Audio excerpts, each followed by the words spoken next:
we all want to know how to make a great piece of art, and I wish I could tell you. I'm going to try and tell you, to the best of my abilities. If you were to come up to me any normal day and ask, how did you make that?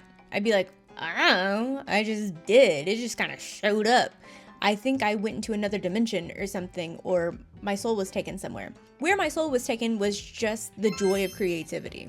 And normally, I don't make a lot of finished pieces on purpose, which is crazy. I think I do go into a trance, and that's fine. However, for this piece that we're talking about today, it actually had a purpose, and so I actually had to use my brain and think about it, which was hard, but we learned something. And that's what I want to share with you today, is kind of my process and how I made this banner piece. The things that I knew for surezies was that it had to be a long canvas because it was going to be a banner.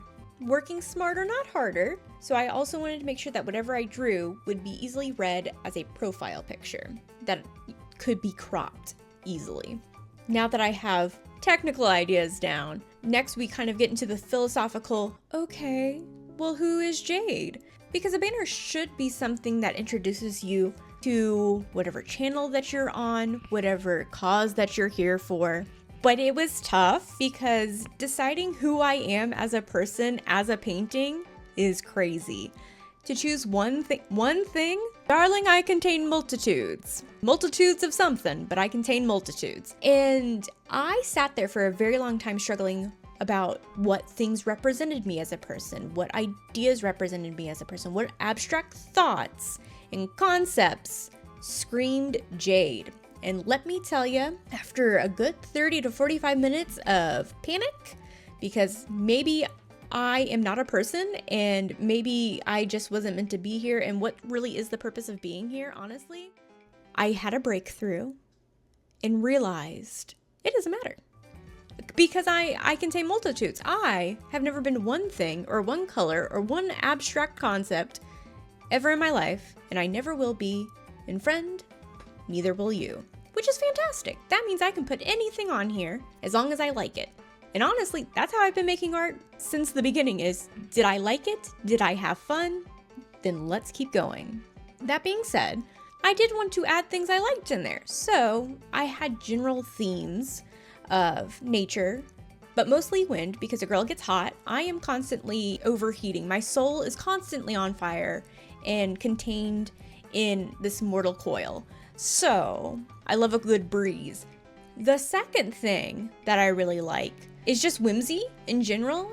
To narrow it down for this piece, I decided that two very whimsical things could just be stars and fairies. The last idea, the last theme that I had, because we work smarter, not harder around here, right, is just to take from artists that have already created great pieces that I like. Hey, I like that thing, and we all love to do a master study or to take our own fun creative spin on something. Why reinvent the wheel if we don't have to? For example, I chose art pieces such as Carnation Lily Lily Rose by Sargent, and then just like general artists like Klimt, and general art ideas like fantasy children's books. They have a certain vibe to them. That being said, with those three theme ideas, I also knew that I needed to keep movement in the piece. Whatever the theme was, it wasn't going to look good if it was stagnant. The movement ideas that I had, the three that I use the most, are triangles, moving lines, and radial lines. For example, I have the koi fish piece, and you can see that everything has this very wind-like effect from left to right, so your eye wants to follow throughout the whole piece. Fantastic. For the star pieces, it was a lot of radial lines, so whatever my focal point was, make sure to put things around it radiating out. And then triangles, frames it well. It's fantastic. So step one is to sketch around and find out. The 20 thumbnails that I did were just to really quickly put down my ideas. Do these ideas read well? Do these radial lines read okay? Does the movement work throughout the piece? Where do I want to put the main focal point? Things like that, without having to spend too long on each one, because that would take a while if I was to fully render out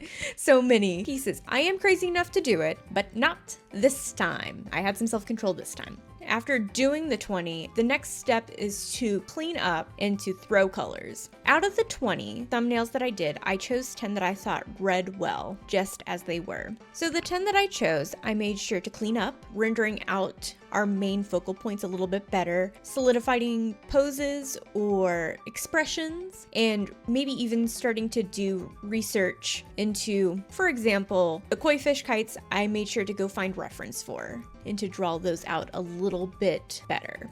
Doing that for 10 of the pieces, you really started to see which ones would work well and which ones wouldn't. So I was able to weed them out even more. The ones that I still thought worked well, I started throwing colors at. To throw colors, it really is just taking whatever brush, hard round brush. I use a lot of the Jing Sketch pack. That's my go-to brush pack. And the square brush is kind of my go-to, and just whatever colors I wanted, I just threw and scribbled in just to get an idea. In the end, I chose a complementary color scheme, blue and orange. Because my favorite color is blue and your girl has orange hair, it works out perfectly. The final sketch that I chose that I thought worked well and kept movement going was the koi fish piece. Fantastic. With all of that done, step 3, finalize. Maybe cry a little bit. It's okay. Everybody does it. You're gonna cry during your piece at least a little bit. It's cathartic. It's okay. To finalize my piece, you might think that I would have cleaned up the sketch even more looking at it. Nope, nah. That's it. Keeping the sketch as is and painting over it, I think works out much better in the end. I made sure to make my sketch layer a multiply layer. That's just so whatever colors I first throw behind it, because I want to make sure that my sketch is still easy to see, it blends in well. Because what I normally do is I paint below the sketch layer and get everything kind of solidified a little bit, and then I paint on top of the sketch layer to render it out. That is my process. So when I'm doing the colors underneath, I made sure to put the blue for the sky, I put the orange for the koi fish because I wanted the main part of it to look warm as possible. But doing that, I also realized that it was a lot of contrast. You would be looking at all the koi fish and not just our main character here. So putting down the orange, I then made sure to start to desaturate around it. So instead of that really bright orange, it's this more muted yellowish color into grays, because grays will push back and saturated colors will push forward. So whatever saturated color I want, I made sure to try and keep it on my main focal point. Any other color that I thought I wanted, it had to be desaturated. You start to just put more colors down. The best way that I do it is by essentially glazing. I am taking a brush that has pressure sensitivity to it, where I'm lowering the opacity of it. And again, we work smarter, not harder. It's mostly done through glazing. It's mostly done through mixing colors on the palette. From there, it is just vibes. I start to paint on top of the sketch once I have all the colors that I want down, and anything that I paint above the sketch layer, the moment I like it, I'll merge it down. I'll make a new layer and I'll start painting on that one. It's just so I can flip back and forth to see whatever new thing that I put on there actually looks good. Sometimes you put on a thing and it doesn't look good, why ruin your piece? Just delete that layer and keep going. Once I have something I like, I'll merge it down, and in the end, the piece feels very airy and warm and whimsical, which, you know, fantastic. It's been so much fun hanging out with you. Really glad I got to finish this piece and even more excited to start on the next one. Hopefully we'll get to hang out together again soon, but until then, you can always see what I'm up to on my socials. It's always tough to say goodbye, but hey, this isn't a goodbye. It's just a see you later.